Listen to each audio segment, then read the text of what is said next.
Albacini realises he's got to go to the front. Albacini is definitely the sort of guy who will make the effort late on. We saw that in Liège. I think he's making a mistake here. You know, we're into the last kilometre, and I think he should be sitting on. I think he should be sitting at the back and be prepared to lose this, because they've got Michael Matthews closing in from behind, and the fastest man here is Peter Sagan, hands down.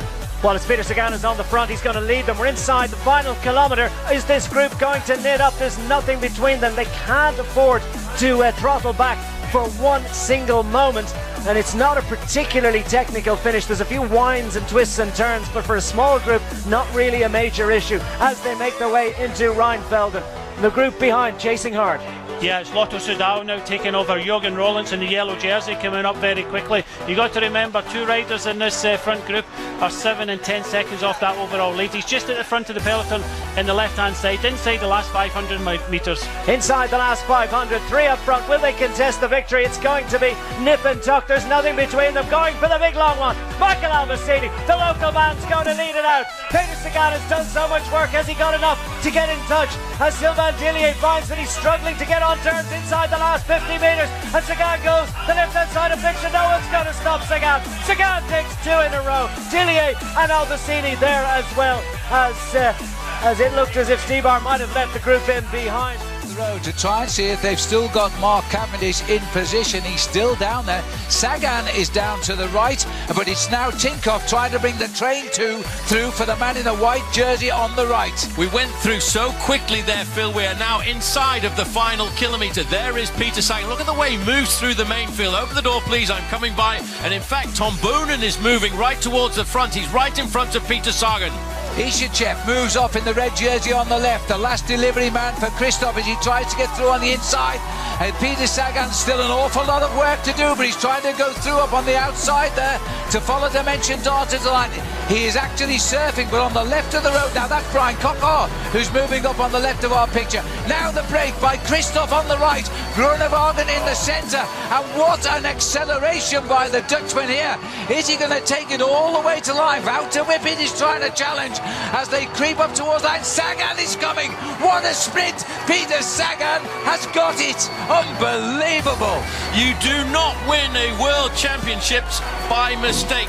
We never saw him in Richmond till the moment it was important. Today we've hardly talked about Peter Sagan, but this man keeps his cool. He waits, and all of a sudden the door opened up in front of him. Thank you very much, World Champ. We always talked about a World Championship curse. The World Championship didn't win races, but look at that. Sagan is waiting there in that green jersey. A win today could well give him that jersey long before we get to Sacramento on Sunday.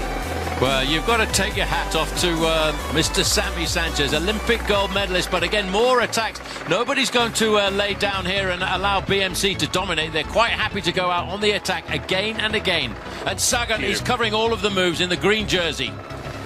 He's dodging every wheel he can get a grip of now, that rider in the green jersey, because he knows he's got the sprint, but he's got to hang on there, and they're not going to give him a ride to the finish. It is so difficult on a motor race track to ride a bike. Whoa, look at that. There's a famous corkscrew right there, the right-hand corner. They have a little bit more of a scent. That was 1 kilometre to go right there. 1 kilometre to go to bring to an end another great day of racing on the Amgen Tour of California. The day 4 of 8, the end of the halfway stage. They've thrown everything. What happened to the 137 riders only 7 miles ago? There's a handful left. Well, you can see BMC Racing now in 2nd and 3rd position, know exactly who they want to watch. You might just have noticed the rider in the white jersey from Trek Segafredo with the bandage on his knee. That was Peter Stettner, the man who was the animator of yesterday's stage. But they're even causing gaps in this group here as they go downhill. It's a long time since I've seen a race like this. The riders are chasing everything to try and be into the position for a sprint. And all the time, the cool operation there of Peter Sagan. This is Janssen van Rensburg going again to see if he can make it. He's got a good shot here. Sagan's trying to get through in the middle. It's going to be a very, very tight finish as he comes up to the line. Peter Sagan gets it right on the line. You have to take your hat off. People said to me last night, well, why did Peter Sagan lose so much time yesterday? Well, the fact of the matter is he's thinking about winning individual stages. Wheel in red, and he's getting himself in a bad position like he did when he went into San Diego. And right behind him is Peter Sagan. 1 kilometre to go. And now it's a little bit of confusion at the front as action start to mix it up, but the acceleration coming around that corner. Christoph goes around, he slips down into 4th position, but that's still pretty good to him.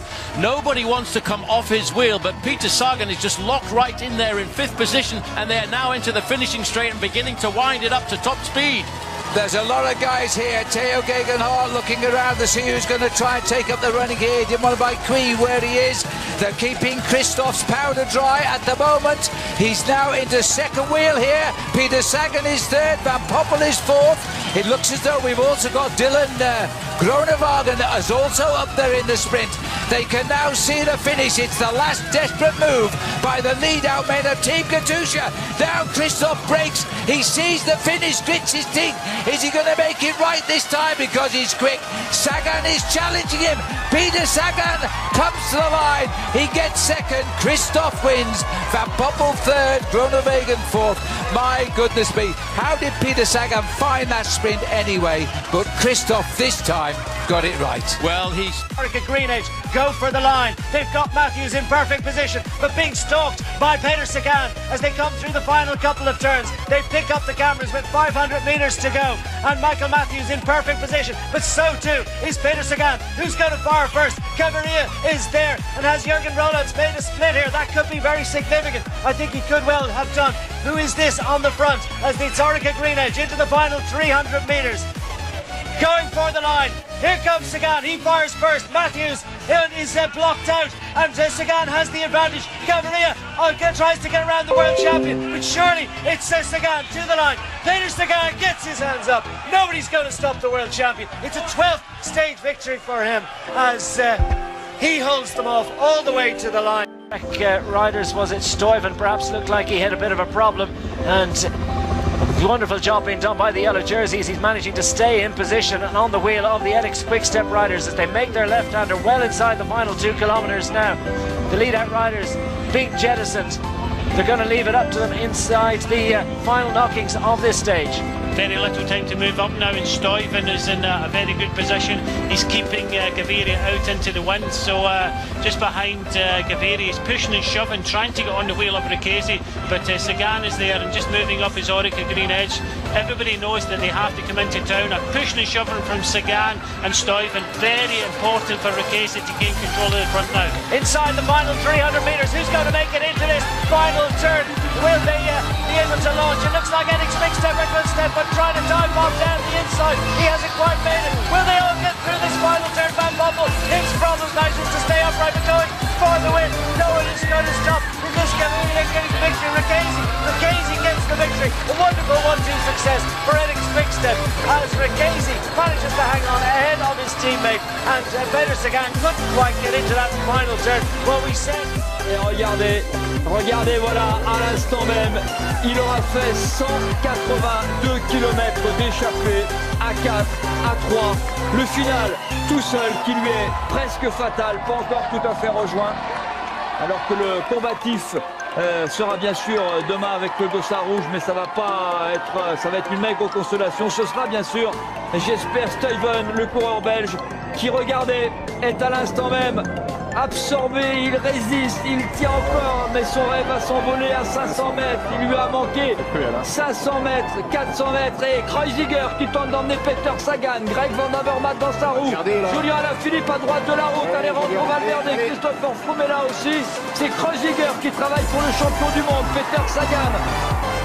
Alaphilippe, il faut le faire, il a l'air à l'aise. Julien Alaphilippe, il faut y aller. Attention, ça part à gauche de la route. Peter Sagan concentré, Valverde aussi, c'est une arrivée qui leur convient. Julien Alaphilippe, on se croirait à l'arrivée de la Flèche Wallonne. Un mercredi après-midi en Belgique, en haut du mur de 8. Sagan concentré, Julien Alaphilippe découvre le Tour de France. Sagan est débordé, Julien Alaphilippe qui s'en va peut-être pour la première victoire française. Mais Sagan qui va déborder à droite, Peter Sagan est le plus fort. Peter Sagan est le plus fort à vélo d'avance. Le champion du monde s'impose devant Julien Alaphilippe. Alejandro Valverde, je crois, est 3e.